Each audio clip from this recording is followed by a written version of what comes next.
This is our story. On the 1st of May 2008, our lives changed forever. I'd noticed that Claudia, then aged 7, had been unwell for over a week. She'd been drinking lots of water and going to the toilet, and she'd also lost a lot of weight, and she was just constantly tired. We spoke to school to see if she'd fallen out with her friends. We asked her and she just said, "I don't know, Mummy, I just feel really tired." On the Wednesday evening, I realised that she just looked more and more unwell, and I said to her, "Claudia, what's the matter?" And she said, "Mummy, I really don't feel well." So I said, "Right, I'll take you to the doctors in the morning." And I spoke to Donald. I said, "I think we should all go." I said, "I don't know what the matter is." I said, "But I know something really isn't right."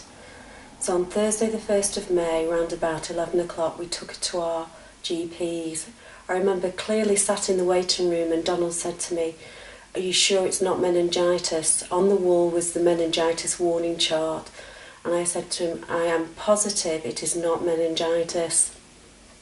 Donald went in to see the GP first because Claudia had a habit of really not saying how she felt, and he explained to him our worries, that she'd been drinking lots, going to the toilet, she'd lost weight and was very, very tired, and that we'd already spoken to school. We all then went in together. We were in there for about half an hour, and I've got to say we were very unhappy, and we told the doctor this. He said that basically she had a sore throat and gave us some antibiotics, and he said, "Are you happy with that?" And we said no. And he said, "Well, I'll see you in a week." We then came out of the surgery and I spoke to the health visitor, where I said, "Look, she's lost half a stone in weight, she's been drinking lots, going to the toilet." And the health visitor said, "If you're unhappy, insist on seeing a paediatrician if she's no better." So we left the doctors very unhappy, and I've got to say Claudia began to look even worse. Her breathing wasn't right, and to be quite frank, she was grey. She didn't look like a healthy child at all. That was very, very obvious. I got her antibiotics, and then, I know this is a little bit naughty, but what I did was I rang primary care because our GP practice closed at lunchtime, and I said, "I've just given my daughter some antibiotics and I think she's reacting to them." And they said, "Bring her down immediately." So I left Donald to collect all the other children, and I took Claudia down to primary care. I saw a lovely GP who asked me what was happening. I gave him the same symptoms.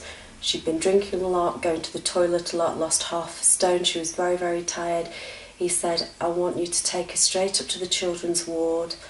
I'm ringing them now." So I remember at this stage walking out of that surgery, and Claudia said, "Mummy, I can't walk anymore." So I remember picking her up and realising how light she was.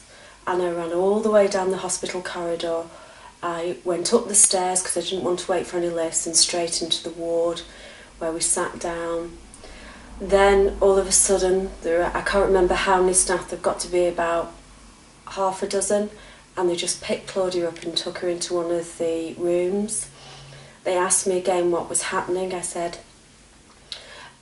she's been drinking lots, she's been going to the toilet, she's lost half a stone, she's very, very tired. And they said, "Okay." And they did a test which now I know was a finger prick test. They were checking her blood glucose levels, and they said, "We are 99% sure this is type 1 diabetes."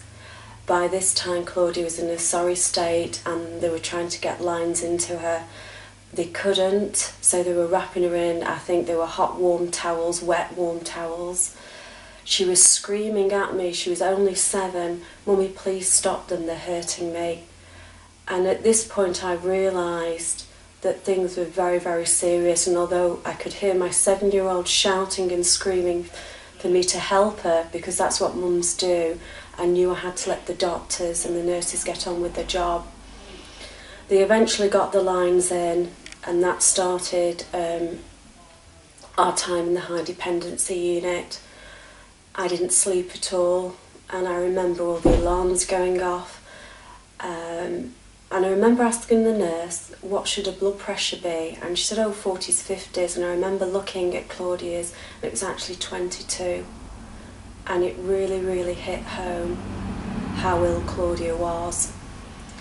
The next morning we saw a consultant who told us that Claudia was in diabetic ketoacidosis, which is a life-threatening condition.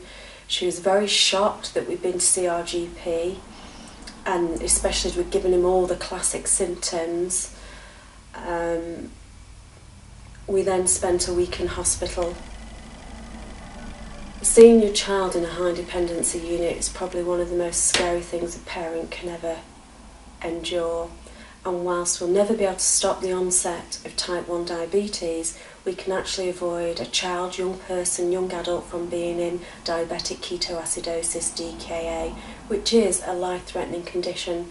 We were lucky Claudia pulled through. Sadly, not all young people and adults pull through. Type 1 diabetes is on the increase.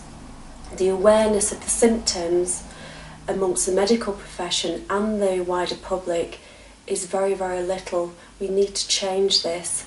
We need to raise the profile of type 1, and we need to raise the awareness of the type 1 symptoms. So I put a campaign together, Know the Symptoms, Type 1 Diabetes Has No Favourites.